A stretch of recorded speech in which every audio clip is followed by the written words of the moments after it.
शायद वो भी घायल हो गया हो। खून ही का होता तो लड़की के कपड़ों पे ही होता ना, इसके शरीर के अंदर कहां से घुस गया? ये कुछ और ही चक्कर है। एक और बात, इस लड़की को गौर से देखो। इसे लैब में आए हुए लगभग 5 घंटे हो गए और उससे 3-4 घंटे पहले इसकी मौत हुई है। तो तकरीबन 8 से 9 घंटे पहले इस लड़की की मौत हुई है। लेकिन ये देखो, इसकी चमड़ी देखो, जरा भी नहीं बदली है, कोई फर्क नहीं पड़ा है। और देखो, ये इस लड़की का हाथ देखो, देख रहे हो, जरा भी रायगर मोटिस सेट नहीं हुआ है, बॉडी जरा भी नहीं जकड़ी है। और इसकी वजह अभी तक ढूंढ नहीं पाया हूं अमजीत, लेकिन थोड़ा वक्त दो, मैं जरूर ढूंढ निकालूंगा कि आखिर इस सब की वजह क्या है। अच्छा डॉक्टर साहब, आप कह रहे थे कि इस लड़की को आप कुछ पहचानते हैं? हाँ। कुछ याद आया कौन है लड़की? नहीं यार, बहुत दिमाग लड़ाया लेकिन याद नहीं आ रहा है आखिर ये लड़की है कौन। कोई बात नहीं, कोई तो जानता होगा इसे। सर ये मेरी बीवी वैष्णवी। आपकी बीवी? Yes officer. पर इसे हुआ क्या है? धनंजय जी, वैष्णवी का खून हुआ है। क्या? किसने मारा इसे? वही पता लगा रहे हैं हम। लेकिन एक बात बताइए, आखिरी बार कब मिले थे आप वैष्णवी से? 20 साल पहले। 20 साल पहले? 20 साल पहले वैष्णवी गायब हुई थी। मैंने इसे कहां नहीं ढूंढा, हर पुलिस स्टेशन, हर अखबार, हर जगह। सॉरी। अच्छा एक बात पूछूं आपसे, आपकी शादी कब हुई थी? 23 साल पहले, 3 अक्टूबर 1990। हमारी लव मैरिज थी। मैं और वैष्णवी एक ही मेडिकल कॉलेज में पढ़ते थे। वैसे उम्र क्या है आपकी? 50 साल। 7 जून 1963 मेरी बर्थ डेट है। और वैष्णवी जी की? तकरीबन 3 साल छोटी थी मुझसे। 3 साल छोटी थी आपसे, मतलब 47 साल की उम्र थी उनकी, है ना? अच्छा, वैष्णवी जी का कोई फोटोग्राफ है 20 साल पुराना?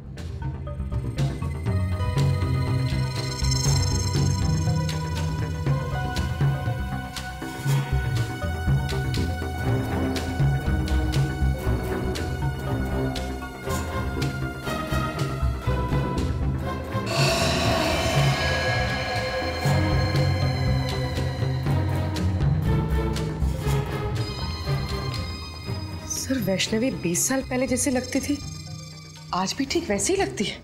हाँ सर, उम्र के साथ साथ इनके चेहरे में तो कोई बदलाव आया ही नहीं। वही तो है ना बड़ी अजीब बात, एक औरत जो 20 साल पहले जैसे दिखती थी आज भी बिल्कुल वैसे ही दिखती है। ये कैसे? ये मम्मी है। ये मम्मी है? हाँ सचिन, जैसी पिरामिड्स में मिली है वैसी मम्मी, लेकिन इस मम्मी को बनाने में एक अलग टेक्निक का इस्तेमाल किया गया है। सर आप क्या कह रहे हैं, कुछ समझ में नहीं आ रहा है। मैं समझाता हूँ। देखो, ना तो इसकी स्किन का रंग बदला है, ना इसकी बॉडी ने सड़ना शुरू किया है, कोई डिकम्पोज नहीं हुई है, और ना ही इसकी बॉडी ने जकड़ना शुरू किया है। और तो और ग्रेविटी की वजह से शरीर का वो हिस्सा जो जमीन को छूता है काला पड़ना शुरू हो जाता है और वहां पर ब्लड मार्क्स आना शुरू हो जाते हैं। लेकिन इसके शरीर पे कहीं भी कोई ब्लड मार्क नहीं है। मतलब इसकी बॉडी पे समय का कोई असर नहीं हुआ? बिल्कुल सही अभिजीत। तो फिर पता कैसे चलेगा कि वैष्णवी की मौत कब हुई? हाँ, वैष्णवी। अरे इसे तो मैं जानता हूँ, इसे ही तो मैं याद करने की कोशिश कर रहा था यार। इसे मैं जानता हूँ, ये मेरे साथ मेडिकल कॉलेज में पढ़ती थी। What a brilliant student she was. ये तो MKN कॉलेज में साइंस की प्रोफेसर थी। आज से 20 साल पहले वैष्णवी इसी कॉलेज में पढ़ाती थी। बहुत ही टैलेंटेड लड़की थी। हम सबको लगता था कि एक दिन वो बहुत आगे जाएगी, लेकिन बहुत बुरा हुआ उसके साथ। अच्छा, आपको कुछ याद है 20 साल पहले की? मेरा मतलब है, हम ये जानना चाहते कि क्या वैष्णवी का किसी के साथ कोई झगड़ा था या फिर दुश्मनी, नहीं, वो तो सबकी फेवरेट थी। उसका किसी से कोई झगड़ा नहीं था। अगर किसी को कोई प्रॉब्लम होती थी तो वो वैष्णवी के पास जाकर ही सलाह मांगता था। अच्छा, वैष्णवी आखिरी बार कॉलेज कब आई थी, कुछ बता सकते हैं आप? 6 मई 1993। 6 मई 1993? क्या बात है, आपकी याददाश्त की तो तारीफ करनी चाहिए। मुझे इसलिए याद है क्योंकि उस दिन मेरा बर्थडे था और उस दिन भी वैष्णवी हमेशा की तरह कॉलेज से जल्दी चली गई थी और शाम को पार्टी में भी नहीं आई और उसके बाद वो कॉलेज कभी नहीं आई। हमेशा की तरह जल्दी चली गई मतलब? क्या वो अक्सर कॉलेज से जल्दी जाती थी? हर रोज नहीं, गुरुवार को। हर गुरुवार को कॉलेज से 1 बजे ही चली जाती थी। हर गुरुवार को दोपहर के 1 बजे? क्यों, कहाँ जाती थी वो? ये तो उसने कभी किसी को बताया नहीं। इसका जवाब तो डॉक्टर अविनाश ही दे सकते हैं। डॉक्टर अविनाश? जी, डॉक्टर अविनाश उस वक्त के प्रिंसिपल थे। उन्होंने ही उसे हर गुरुवार को 1 बजे जाने की परमिशन दे रखी थी। अच्छा, डॉक्टर अविनाश रहते कहाँ ये डॉक्टर अविनाश?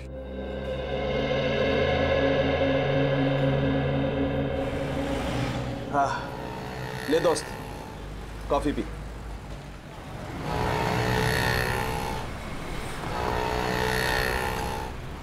यकीन नहीं आ रहा, इतने साल पुराना दोस्त मेरे सामने बैठा है। आज अतीत की यादों के पलों को जीने से अच्छा और क्या है। बात तू सही कह रहा था धनंजय, लेकिन एक बात कहूं, अतीत की यादों में अपने आप को इतना भी नहीं जकड़ लेना चाहिए कि जिंदगी से घुटन होने लगे। कम ऑन यार, दिल छोटा नहीं करते। अच्छा देख देख, मैं तेरे लिए क्या लाया हूं। क्या है? खोल कर देखना यार।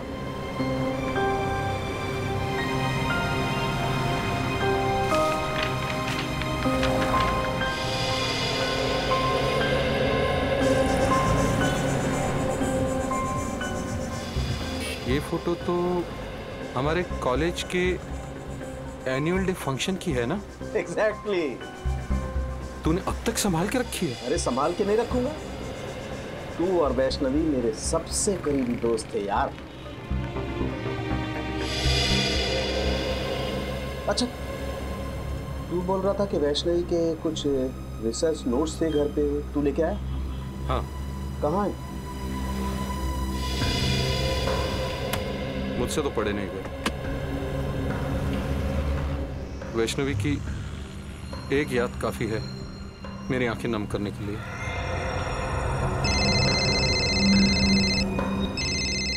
एक मिनट। हेलो, वो धनंजय तेरे साथ है ना? हाँ, क्यों? उससे पूछ कि वैष्णवी हर गुरुवार को दोपहर के 1 और शाम के 7 बजे के बीच कहाँ जाती थी। और एक बात, धनंजय से पूछ ले कि क्या वो हमें वैष्णवी के रिसर्च पेपर्स, मेरा मतलब है रिसर्च की जो फाइल्स हैं, वो दे सकता है क्या? हाँ ठीक, ओके। अच्छा धनंजय, तुझे मालूम है कि हर गुरुवार को वैष्णवी 1 से 7 बजे तक कॉलेज के बाहर कहाँ जाया करती थी? नहीं यार, मुझे इस बात का बिल्कुल अंदाजा नहीं था। इनफैक्ट जब पुलिस इन्वेस्टिगेशन में मुझे इस बारे में पता चला तो मैं खुद हैरान था कि वैष्णवी ने इस बारे में मुझे बताया क्यों नहीं कभी। कमाल है यार, वैष्णवी ने ये राज तुझसे छुपा के क्यों रखा?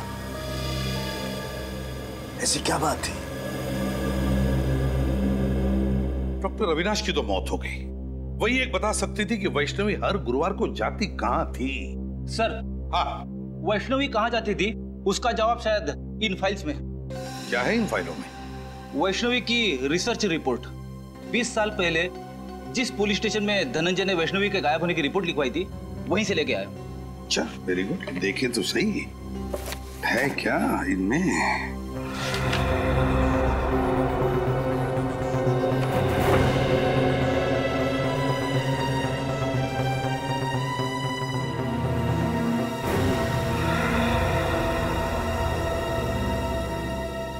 सर ये देखिए, वैष्णवी गायब होने से पहले 2 रिसर्च प्रोजेक्ट पर काम कर रही थी, एक पोस्टमार्टम और एक प्रीमार्टम। सर पोस्टमार्टम के बारे में तो सुना है, जो सालू के साहब लाशों के साथ करते।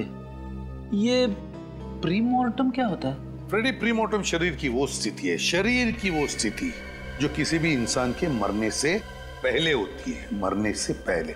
और फिर पोस्टमार्टम तो तुम जानते ही हो। लेकिन एक बात समझ में नहीं आ रही है कि वैष्णवी इन 2 विषयों पर ही क्यों, प्रीमार्टम और पोस्टमार्टम, इन 2 विषयों पर ही क्यों रिसर्च कर रही थी?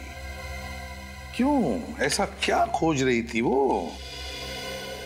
किस बात पर रिसर्च कर रही थी? कहीं ना कहीं तो कुछ भी तो मिलना ही चाहिए। ये क्या है? ओह, वैष्णवी ये रिसर्च कर रही थी, ये खोजने की कोशिश कर रही थी वैष्णवी, जिससे इंसान का शरीर अनश्वर रह सके, अनश्वर, immortal, Chiranjeev.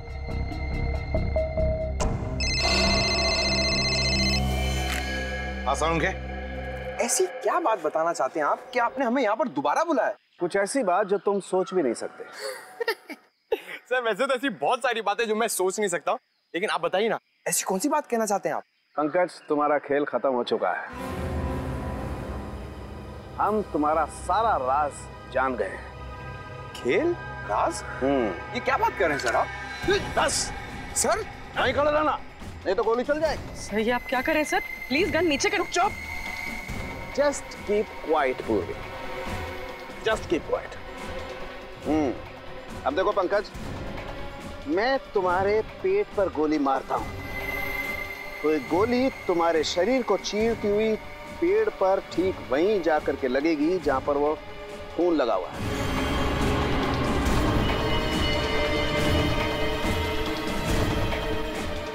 Right sir, please sir को रोको, मेरे पैर कांप रहे हैं।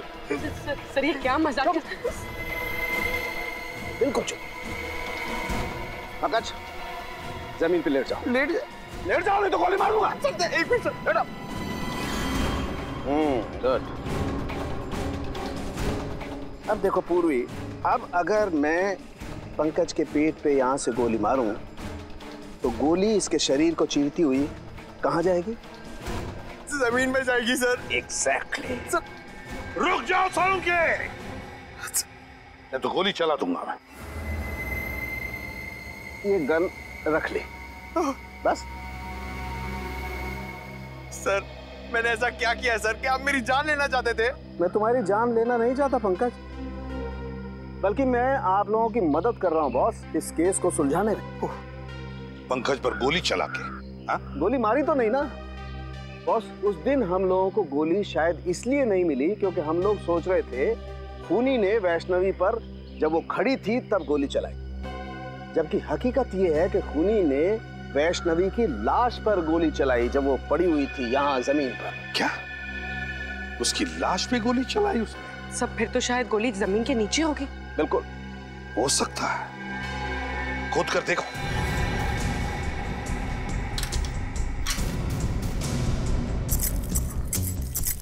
मतलब साळुंखे, ये खूनी हमें गुमराह कर रहा था। उसने गोली चलाई जिंदा वैष्णवी पर नहीं, वैष्णवी की लाश पर, और फिर उसके बाद में उसने उस पेड़ पर खून लगा दिया ताकि हमें लगे कि उसने जिंदा वैष्णवी पर गोली चलाई। सर गोली मिल गई। गोली मिल गई तो समझो खूनी भी मिल गया। वेरी गुड, फिर तो मिठाई खिलाओ यार। साळुंखे, पहली मिठाई तुझे खिलाऊंगा क्योंकि खूनी तेरा दोस्त धनंजय है। धनंजय। क्या बात कर रहे हो यार तुम? हाँ धनंजय, क्योंकि ये गोली उसी गन की है जो गन हमें धनंजय के घर में मिली थी, समझे? धनंजय की गन? लेकिन तुम धनंजय के घर कब गए? जब तुम धनंजय के साथ कॉफी शॉप में कॉफी पी रहे थे तब। प्रद्युमन, तुम मेरे दोस्त पर शक कर, और तुमने मुझे इस बारे में बताया क्यों नहीं? जरूरी नहीं समझा। चलिए सर, धनंजय को गिरफ्तार कर लेते हैं। हाँ, धनंजय को तो कभी भी अरेस्ट कर सकते हैं, लेकिन ये बात किसी को भी पता नहीं चलनी चाहिए। याद रखना साळुंखे।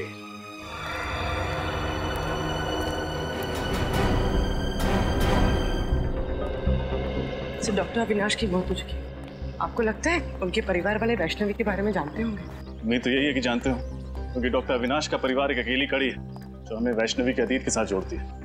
आप लोग ये घर खरीदने के लिए आए हैं क्या? जी नहीं, हम लोग डॉक्टर अविनाश के परिवार वालों से मिलने आए हैं। पर यहाँ तो कोई भी नहीं रहता। कोई भी नहीं रहता? तो फिर डॉक्टर साहब का परिवार कहाँ रहता है? उसका तो बस एक ही बेटा है, अनिरुद्ध। 15 साल पहले अविनाश उसी से मिलने के लिए अमेरिका गया था, पर वापस ही नहीं आया। बस कुछ आया तो अनिरुद्ध का फोन कि उसके पापा की मौत हो गई है। तो ये अनिरुद्ध कभी यहाँ आता नहीं? बस आता है कभी कभार, 2-3 महीने में एक चक्कर लगा लेता है। सुनने में आया है कि वो ये घर बेचने की सोच रहा है। अनिरुद्ध हर 2-3 महीने में एक चक्कर लगा लेता है यहाँ, अमेरिका से? नहीं, अमेरिका छोड़े तो उसे 2 साल हो गए हैं। आजकल इंडिया में रहता है वो। जी, आपके पास उनका कोई एड्रेस या नंबर है? नहीं, ज्यादा घुलता मिलता नहीं था वो किसी से, बस अपने काम से ही काम रखता है वो। Thank you. हमारे पास इतना वक्त तो है नहीं कि अनिरुद्ध के यहाँ आने का इंतजार करें। अंदर चल के देखते हैं, हो सकता है कोई नंबर या एड्रेस मिले।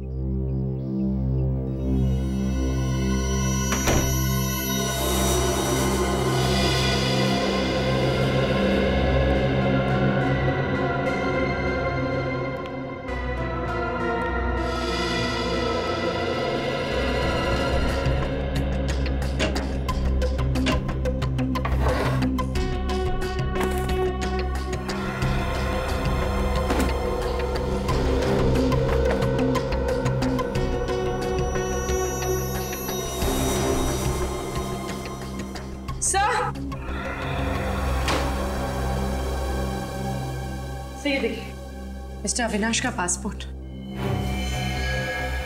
लेकिन डॉक्टर अविनाश की मौत तो अमेरिका में हुई थी, उसका पासपोर्ट यहाँ कैसे पहुंचा? हो सकता है उनका बेटा वापस लेके आया। ये क्या? पासपोर्ट में कहीं भी अमेरिकन वीजा तो लगा हुआ है ही नहीं। इसका मतलब डॉक्टर अविनाश कभी अमेरिका गए ही नहीं। तो इसका मतलब वो औरत झूठ बोल रही थी हमसे। हाँ सचिन, या तो वो औरत झूठ बोल रही थी या फिर अविनाश का बेटा अनिरुद्ध कोई खेल खेल रहा है। इस केस ने दिमाग घुमा दिया सचिन। पहले हमें जॉगर्स पार्क से एक लाश मिलती है जिसकी बॉडी का डीएनए उसके रगों के खून के डीएनए से मैच नहीं करता है। फिर हमें पता चलता है कि वो लाश है डॉक्टर वैष्णवी की। उनके पति धनंजय का कहना है कि डॉक्टर वैष्णवी की लाश अभी भी बिल्कुल वैसी दिखती है जैसे वैष्णवी 20 साल पहले दिखती थी। 20 साल से लाश में कोई चेंज नहीं हुआ। साळुंखे साहब ने बताया कि वो इसलिए क्योंकि लाश को मम्मी की तरह सुरक्षित रखा गया था। डॉक्टर वैष्णवी किसी खास प्रोजेक्ट पे काम कर रही थी और जिस आदमी को उसके बारे में मालूम था, डॉक्टर अविनाश, उनके बेटे अनिरुद्ध का कहना है कि उनकी मौत भी 15 साल पहले किसी रहस्यमय तरीके से हो गई। वो प्रोजेक्ट कौन सा था, इसके बारे में अभी तक पता नहीं चला। लेकिन सर, एक बहुत चौंका देने वाली बात पता चली है सर। क्या? तो डॉक्टर अविनाश की कुंडली कहती है कि ना उनकी कभी शादी हुई और ना ही उनका कोई बेटा था सर। हा? मतलब उनके पड़ोस में रहने वाली वो औरत हमसे झूठ बोल रही थी। या तो वो औरत झूठ बोल रही है या फिर कोई ढोंगी डॉक्टर अविनाश का बेटा बनकर ये सारी कहानियां फैला रहा है। अभिजीत, वैष्णवी 47 साल की होने के बावजूद 27 साल की क्यों दिख रही थी और उसकी लाश सड़ना क्यों नहीं शुरू हुई, इसका राज पता चल गया है मुझे। क्या राज है सर? प्लास्टिनेशन। प्लास्टिनेशन? हाँ, ये एक नया तरीका है लाशों को बरसों बरस, एक लंबे समय तक प्रिजर्व करके रखने का। इसका मतलब सर, इजिप्ट में जैसे लाशों को मम्मी बना के रखा जाता है वैसे? बिल्कुल ठीक निखिल, वैसे ही। लेकिन इसमें एक फर्क है। फर्क यह है कि इसमें लाश के अंदर का तरल पदार्थ, लिक्विड, बाहर निकाल लिया जाता है और उसकी जगह पर लिक्विड प्लास्टिक लाश के अंदर डाल दिया जाता है। और जब वो लिक्विड प्लास्टिक ठोस हो जाता है, जम जाता है, तो फिर लाश वैसी की वैसी रहती है, उसमें जरा भी फर्क नहीं पड़ता है। हाँ, मैंने भी किसी साइंस जर्नल में इस तकनीक के बारे में पढ़ा था सर, लेकिन जहां तक मेरा अंदाजा है इसमें लाश की खाल निकाल ली जाती है ना, लेकिन वैष्णवी की खाल तो ज्यों की त्यों है। यही वो वजह है जिसके कारण हम इस केस में गोल गोल घूम रहे थे। दरअसल वैष्णवी ने एक ऐसा फार्मूला इजाद कर लिया था जिसकी वजह से लाश की चमड़ी बिल्कुल भी नहीं बदलती है, वैसी की वैसी बनी रहती है, हमेशा जवान। और सर क्या ये मुमकिन हो सकता है? हाँ, बिल्कुल मुमकिन है। साइंस में नामुमकिन कुछ भी नहीं होता है, और ये वैष्णवी ने करके दिखा दिया। वैष्णवी ने एक ऐसे फार्मूले का आविष्कार किया जिसमें इंसान की चमड़ी में नए पैदा होने वाले सेल्स की संख्या मरने वाले सेल्स से ज्यादा होती है, और इसीलिए इंसान की चमड़ी हमेशा वैसी की वैसी बनी रहती है। और अब इस फार्मूले का पता मुझे भी चल गया है। इसका मतलब ये फार्मूला वैष्णवी ने अपने ऊपर इस्तेमाल किया होगा, इसीलिए उसकी त्वचा 20 साल से वैसी की वैसी है। या फिर उस खूनी ने वैष्णवी के ऊपर एक्सपेरिमेंट किया होगा। जो भी है, वैष्णवी की मौत के पीछे का कारण ये नया आविष्कार है डॉक्टर साहब, ये नई खोज।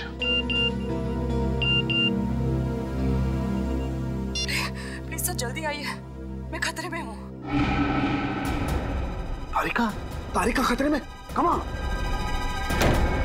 तारिका, तारिका, my God, Tarika, Tarika, Tarika, my God, इसकी नब्ज बहुत स्लो हो गई है यार। सर कुछ कीजिए ना। एक मिनट, मैं आता हूँ। तारिका, तारिका, तारिका, तारिका, उठो, तारिका, तारिका, तारिका, उठो। Are you okay? Are you okay? हाँ मैं ठीक हूँ। ये कैसे हुआ ये सब? वो पे कैंटीन से जब अंदर आए मैंने देखा कि वहाँ पे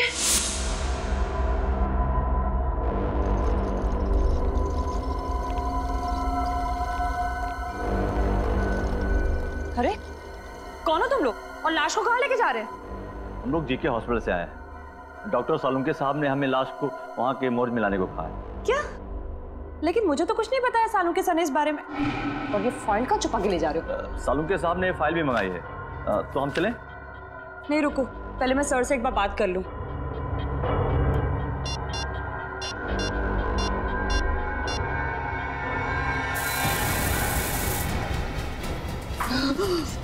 से भी बात करना जब होश में आ जाना। Good night.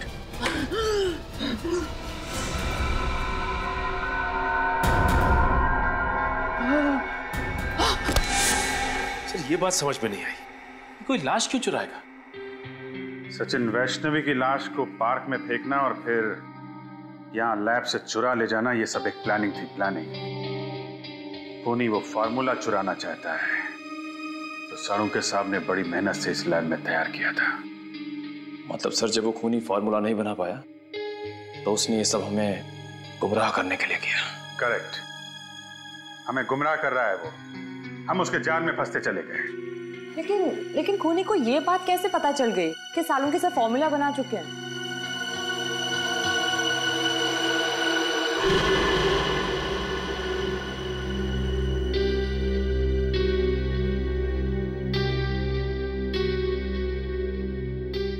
सालुंके साहब, कहीं आपने तो किसी को? आई एम सॉरी अभिजीत, लेकिन मैंने वो फार्मूला धनंजय को बताया था, लेकिन वो ऐसा आदमी है नहीं। केस की इंपॉर्टेंट डिटेल्स आप बाहर वालों के साथ शेयर कर रहे हैं, इतनी बड़ी भूल आप कर कैसे सकते हैं सालुंके साहब? मुझसे गलती हो गई, आई नो, मैं मानता हूं, लेकिन धनंजय मेरा दोस्त है यार। दोस्त खूनी नहीं हो सकता? धनंजय खूनी? हाँ, या तो धनंजय खूनी है या फिर उसका कोई साथी। सचिन, इन चोरों का स्केच बनवाओ और सारे खबरियों को इन्फॉर्म कर दो।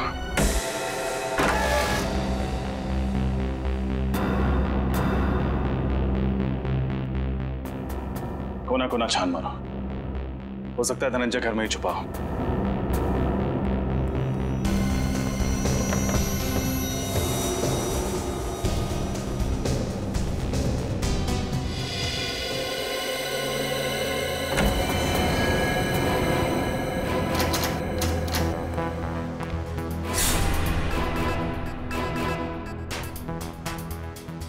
रजत, मेरी बात पे यकीन करो यार।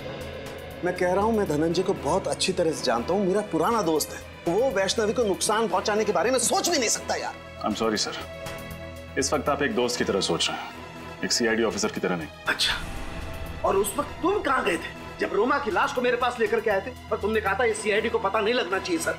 तब तुमने सीआईडी ऑफिसर के बारे में क्यों नहीं सोचा? तुम्हें पता है रजत, सीआईडी को जब कोई लाश मिलती है तो सबसे पहले फॉरेंसिक लैब में आती है, और तुम उसे कहां ले गए? वहां प्राइवेट नर्सिंग होम में। सर आप इसे मेरा पागलपन समझिए या कमजोरी। मैं एसीपी सर से तब तक नजरें नहीं मिलाऊंगा जब तक मैं अपने ऊपर लगे हुए सारे इल्जाम गलत साबित नहीं कर देता। तुमने ठीक नहीं किया रजत। अगर कोई और इन सर्कमस्टांसेस में मेरी मदद मांगता, मैं उसे साफ मना कर देता, लेकिन तुम्हारे दिल में सीआईडी के लिए एक जज्बात है, अपनी ड्यूटी के लिए, एक फर्ज के लिए एक बात है। Let me see what I can do for you. क्या चाहते हैं सड़ों से? मैं आपका एहसान चुकाने के लिए इस खूनी को छोड़ दूं? फिर खूनी? ये खूनी की क्या रट लगा रखी है तुमने रजत? एक बार प्रूव हो जाने दो कि धनंजय खूनी है, फिर चढ़ा देना उसे सूली पर, चढ़ा देना तुम। सर वो खूनी है कि नहीं ये तो तभी साबित होगा जब वो हमारे हाथ लगेगा। पता नहीं किस कोने में जाके छुप गया है।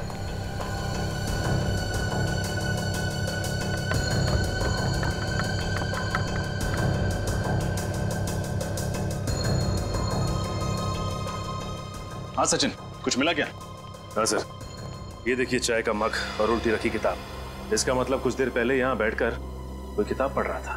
कोई और नहीं सचिन, जरूर धनंजय ही होगा। किसी ने उन्हें खबर कर दी होगी कि हम आने वाले हैं। बस भाग गया। क्या हुआ? तुम मेरी तरफ इस तरह से घूर के क्यों देख रहे हो? हाँ? क्या मतलब क्या तुम्हारा? साथ में थाना में तुम्हारे?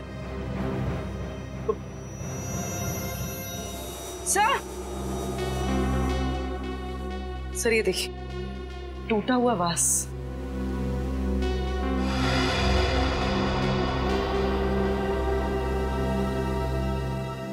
सर इस पे तो खून भी लगा हुआ, देखिए।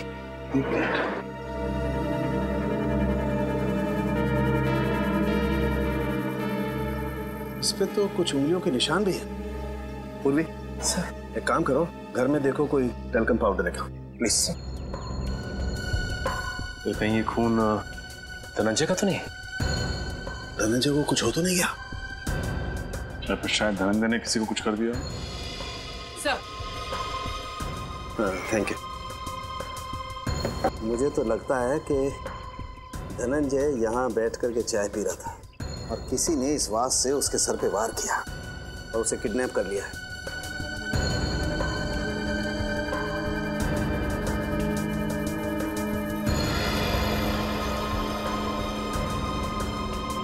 अब इस फिंगरप्रिंट का फोटो ले लेते हैं।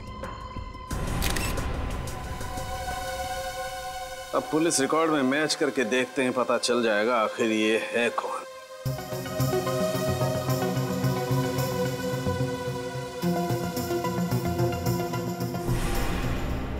ओह, ये तो बालू है। हेलो, कौन है वो? बालू इस वक्त कहाँ है वो? ठीक है, कड़ी नजर रखो उस पर, कहीं भी नहीं जाना चाहिए वो।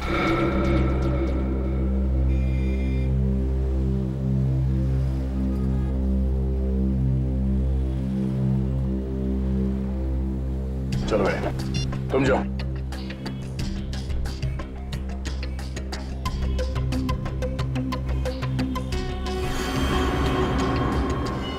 सीआईडी के सबूतों के साथ छेड़खानी करने की हिम्मत कैसे की तूने? माफ करना साहब, मैंने सब पैसों के लिए किया। किसने दिए थे पैसे?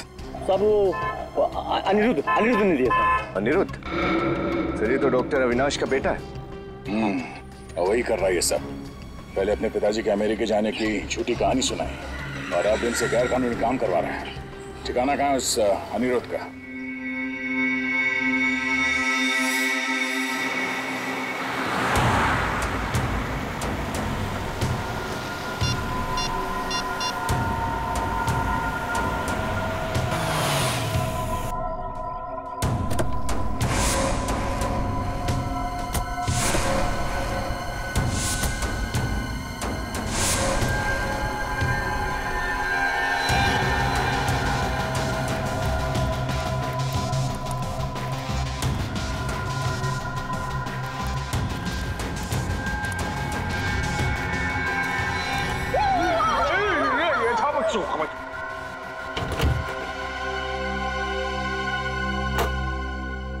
कौन हो तुम? तुरफरमारे बर्फा। बर्फा? ये बाहर से आए हैं। ये है मिस्टर बफा और ये है मिस्टर चफाफ। क्यों आया? महफूज की तरह जरफान होना चाहता हूँ। मूछ की तरह जवान होना चाहते हैं।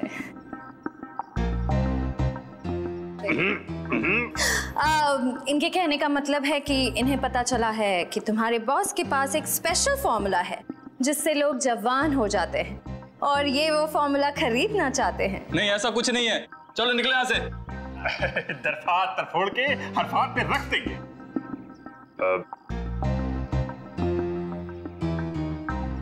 देखो, इन्हें बहुत गुस्सा आ रहा है।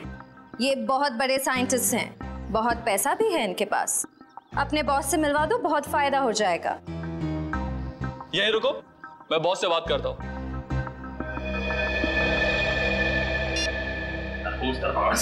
सर फोड़ने का शक। नहीं, वेट करो। तरफोड़ कंट्रोल।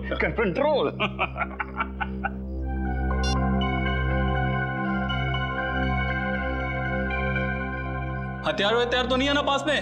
हथियार? हथियार? हरफम को हर हथियार की जरूरत नरफी। हरफ हमारा हरफात, हर हथियार। चले? चलो। Let's go.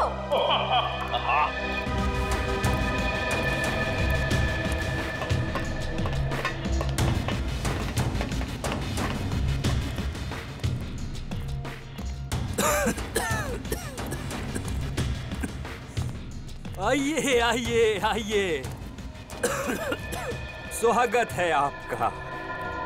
मुझे वैज्ञानिकों से बातें करना बहुत अच्छा लगता है। क्या सेवा कर सकता हूँ मैं आपकी? सेवा तो हम आपकी करेंगे।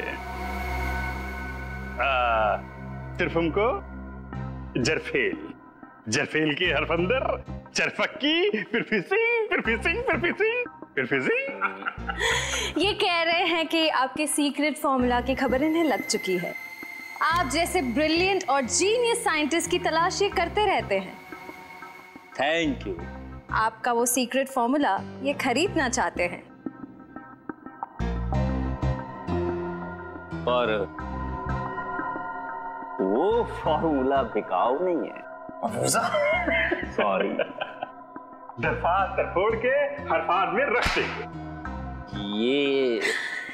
ये कह रहे हैं कि हर चीज बिकाऊ होती है, बस सही दाम देने की जरूरत होती है।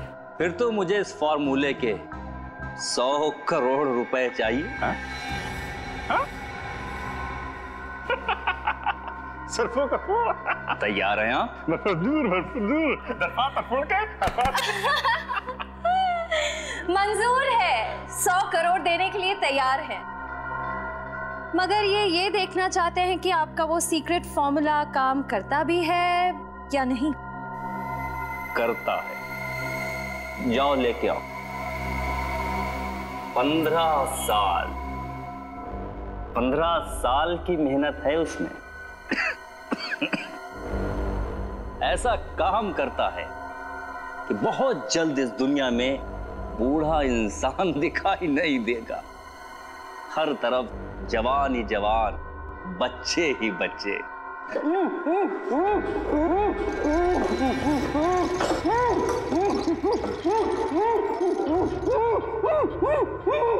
देखिए कैसे मैं इस 55 साल के आदमी को अपने सॉल्यूशन की मदद से 25 साल का नौजवान बना दूंगा। दरफात तरफोड़ दो। ये पूछ रहे हैं आप ये सब करेंगे कैसे? विज्ञान। जैसे जैसे इंसान की उम्र बढ़ती जाती है उसके शरीर के सेल्स की मरने की संख्या नए पैदा होने वाले सेल्स से कहीं अधिक ज्यादा हो जाती है, जबकि हमारे बचपन में या जवानी में ऐसा नहीं होता। अब देखिए इस सॉल्यूशन की मदद से मैं इसकी खाल को फिर से जवान कर दूंगा, क्योंकि नए पैदा होने वाले सेल्स की संख्या मरने की संख्या से कहीं अधिक ज्यादा हो जाएंगे।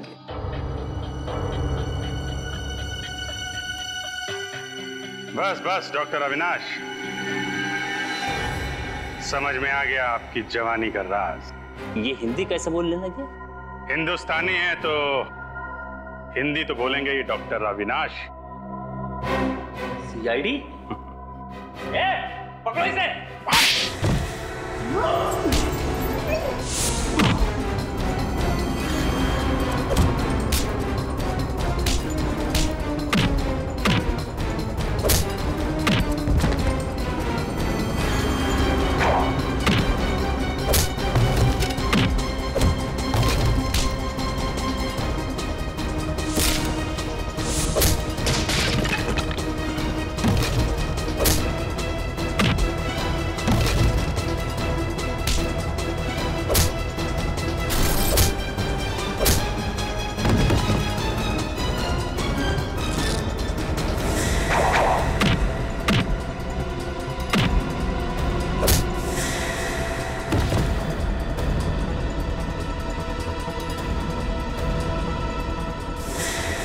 बुढ़ापे में इतनी भाग दौड़ अच्छी नहीं है अविनाश जी, ब्यूरो चल के आराम कर लीजिए।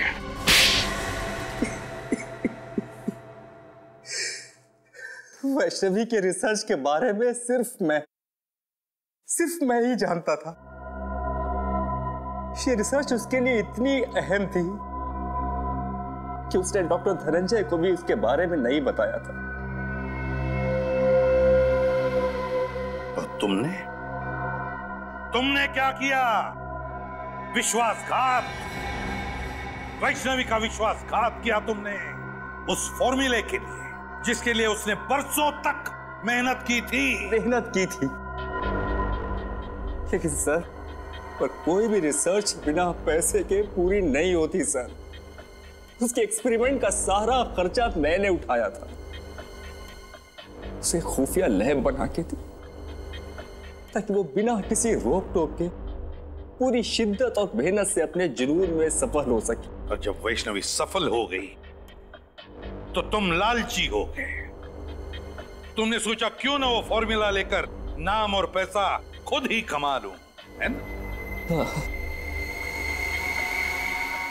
लेकिन जब उसने फॉर्मूला देने से मना कर दिया तो मैंने उसे मार डाला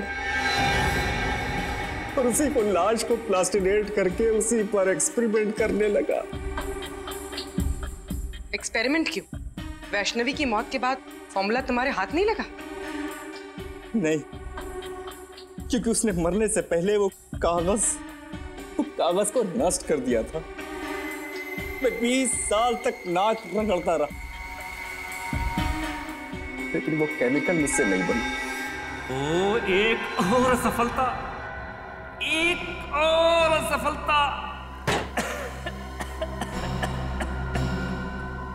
न जाने कितनी बार मुझे फेल होना पड़ेगा अपने इस एक्सपेरिमेंट में।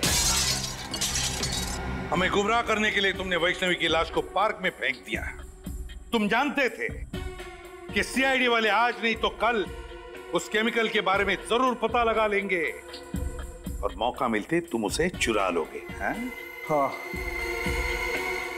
और मेरा प्लान कामयाब भी हो गया था। लेकिन उस केमिकल को बेचने से पहले आप लोग मुझ तक पहुंच गए। बड़े बड़े मुजरिमों के पापी इरादों पर पानी फिरा है सीआईडी ने, समझे? अब जेल में सड़ते बैठना, अपनी नकली जवानी के दिन काटते फांसी का ऑर्डर आने तक।